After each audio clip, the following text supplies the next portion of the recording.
Txikotxe Mariluchi, hemen gaituzue, Susi Katutxo ba, Lore, Pupu, Porrotx, eta zertarako? Ba, begira, zuen laguntza eskatzeko. Joan otsailaren 5ean, bi jaialdi handi ospatu genituen Euskal Herrian. Bata, Donostian izan zen, Vitoria Eugenia Antzokian.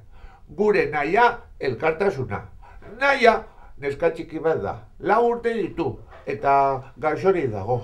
Baten, sindromea du.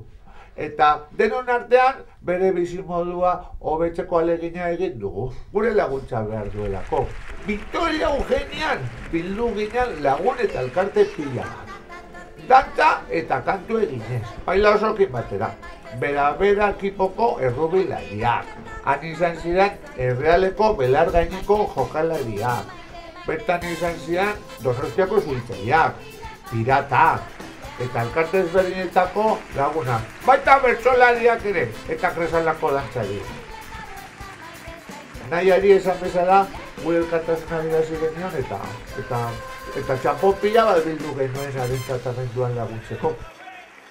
Egun berean, otsailaren 5ean, Nafarroako Lodosa herrian, bertako ikastolaren ere antolatutako jaia izan zen.